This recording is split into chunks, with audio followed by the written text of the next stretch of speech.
The Washington Post editorial board, frankly, did the unthinkable.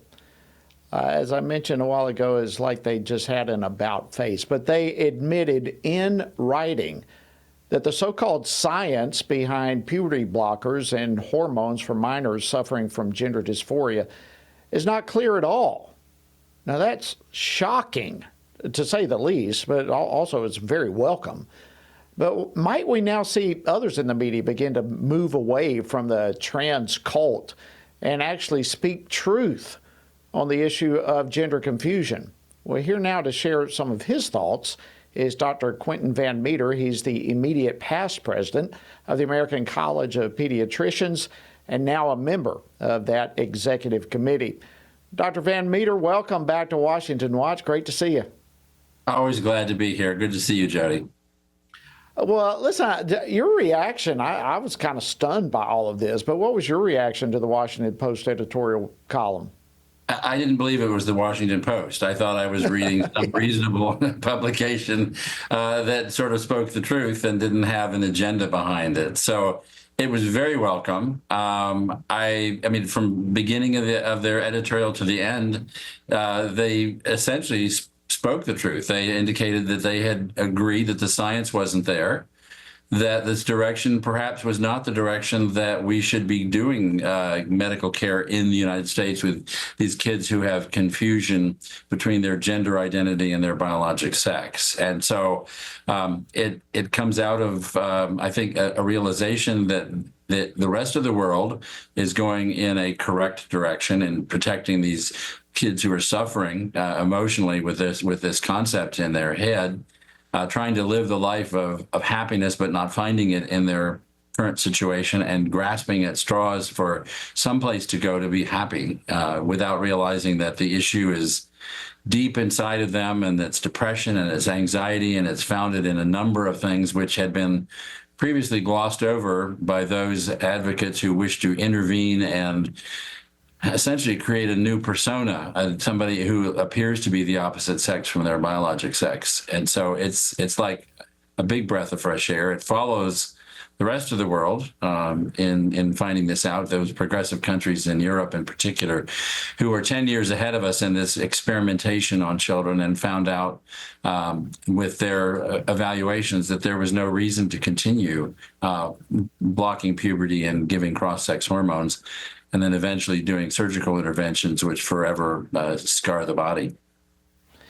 That's exceptionally well said, everything you just laid out before us there. And of course, at the end of the day, this is a spiritual problem. It's when you talk about the depression and all the other things, this is and you can't fix that by making matters worse, by doing these kind of horrible, radical surgeries and so forth.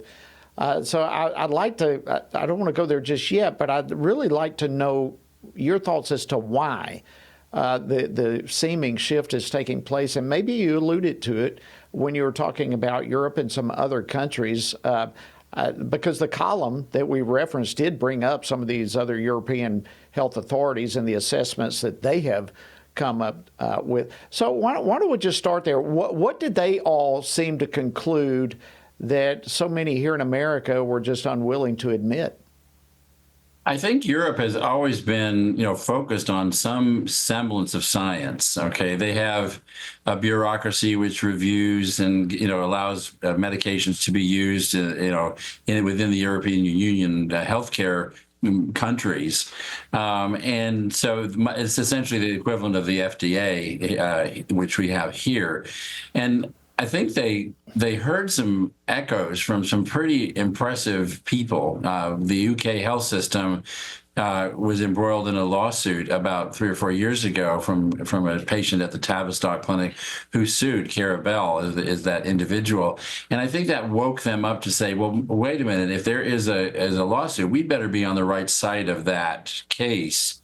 And they started looking at the data from the Tavistock Clinic in the UK and said, oh, my gosh, look what we found. And then we started having some defections from the UK system, the people who quit, who said this was not going in the right direction. It was really taking these kids into task and possibly hurting them instead of benefiting them. And that kind of dialogue in the background got the sort of the governmental agencies that run these healthcare systems in these socialized medicine countries to say, wait a minute, are we on the right side of the issue here? Perhaps we should go look deeply, and they did. So I think theirs was more of an administrative review. Here in the United States, I think it's the legal battles which are now beginning to come forth with the folks, these kids who were transitioned both medically and surgically as minors here in the country, who are now speaking up and bringing lawsuits against not only the physicians that did this to them, but the healthcare systems that support those physicians. And in some cases, it may expend to the insurance companies and the pharmaceutical companies who facilitated this kind of thing happening wittingly or unwittingly.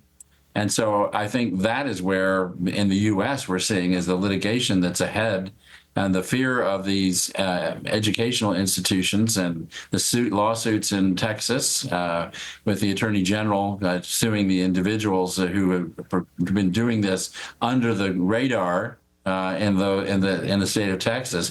This becomes an issue where it says, oh my gosh, we're going to see more and more of these lawsuits, and we better maybe rethink what we're doing. So I think it's the money here.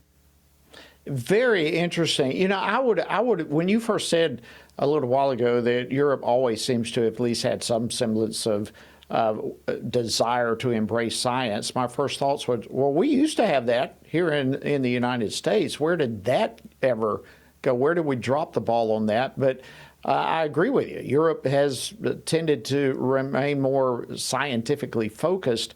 But a great observation that here the change in the United States seems to be taking place not because of the science, but because of the legal battles and the litigation, which, as you referenced, ultimately comes down to the money.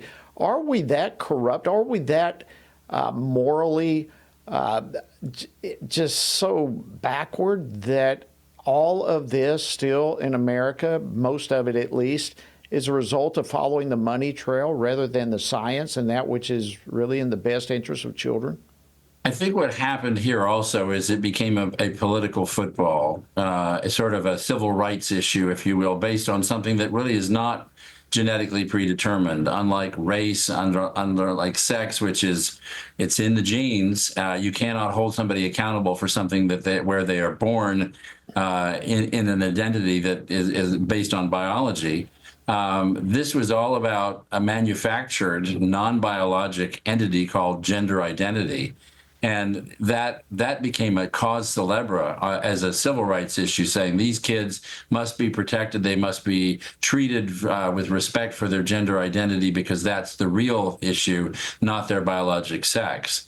And the cases all the way up to the Supreme Court, the Bostock decision in particular, there was confusion about whether or not gender identity actually had biologic basis. And the one jurist on the Supreme Court who didn't understand that was Gorsuch, who voted for the Bostock decision based on really something that I don't believe he understood. I don't know this Justice Gorsuch personally, have no bone to pick other than from the outside it appears as if he really believed there was a biologic basis to this. And it's sort of between in front of the Supreme Court with a decision against Tennessee and their law with the Scarametti case in action right now. There just has to be understanding. This was not biology. This is not civil rights. This is not discrimination to not want to have these kids get these things done to them. It's a life-saving circumstance to keep them from harm that runs the motivation for us on this issue. We cherish these children. We care for them. We're compassionate about their outcomes, but we know the right answer. And that is counseling, right down to the root of the problem, as opposed to putting a Band-Aid over a volcano and hoping that it stays quiet. Yeah, absolutely. And it is exceedingly frightening to take your assessment there, which I think is 100% accurate, by the way, and look at where this type of mindset can take us. When considering why the American medical community has embraced all these gender-denying treatments so blindly, and you come to the conclusion that it's all politically driven, or financially driven, where does that type of nonsense end? I mean, if we, for political reasons, for financial reasons, if we can no longer tell the difference between a man and a woman, if we can no longer believe that you are born either male or female and you can't change that, and for political or financial reasons, we're going to tell people that you can change your gender, you can think otherwise than what you are, and that's okay, and it's some sort of discriminatory action to do otherwise. Where does that type of thing take us if we kick science out of the room? Well, it's somewhat laughable to think that you can just decide who you are because of what you want to be.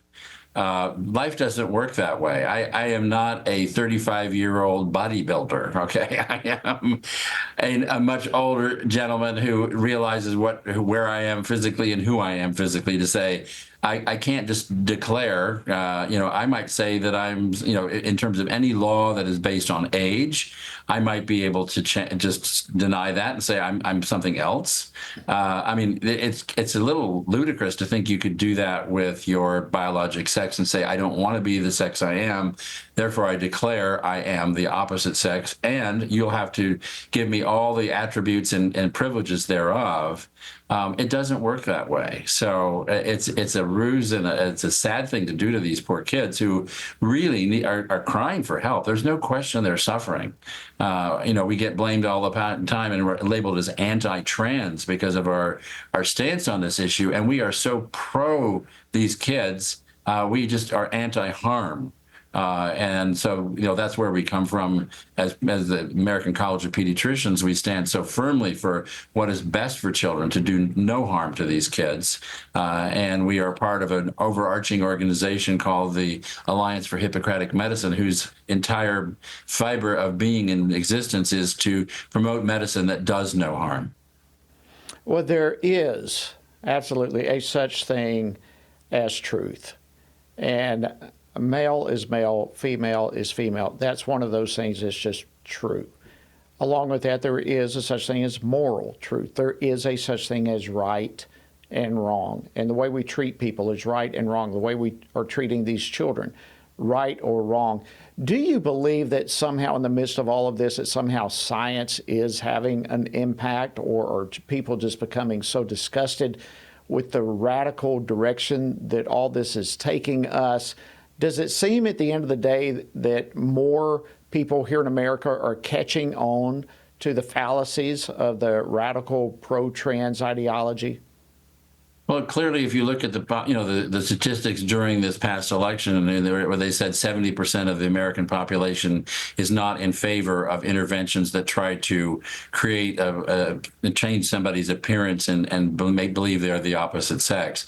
So that came from communication that broke through on the political trail. I mean, I think the political ads of the two candidates for president were night and day different. And I think that resonated with the American people, saying, I'm sure there's some science about that, but this at the core level, at just the gut level, doesn't feel right.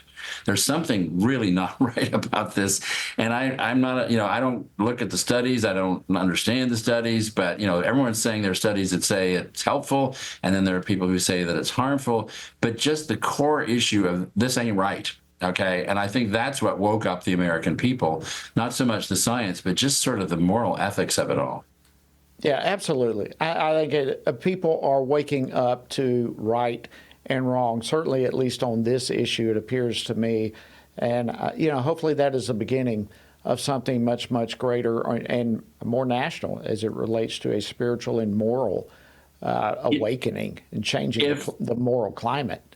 If you see that the door is opening for people to listen, and then people demand that people be able to talk, people be able to publish, people be able to take a stage and not be condemned as racist or bigoted or phobic, then we can listen to the science. We have had the science on our side since square one, and we have just been shut out by the major press. We've been shut out by the academic publications. We've been shut out at conferences where we are not allowed to speak or be invited, or we're thrown off the campus. just because of what we believe is presenting the true science.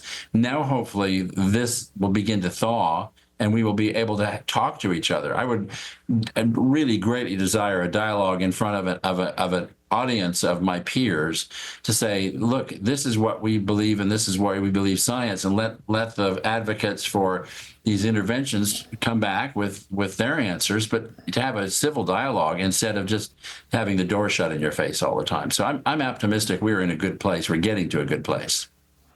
Absolutely fascinating discussion. Dr. Quentin Van Meter from the American College of Pediatricians, thank you so much for your incredible work over the years, and thank you for coming on Washington Watch yet again and breaking all this down for us. We appreciate it. Hope you and your family have a wonderful Merry Christmas.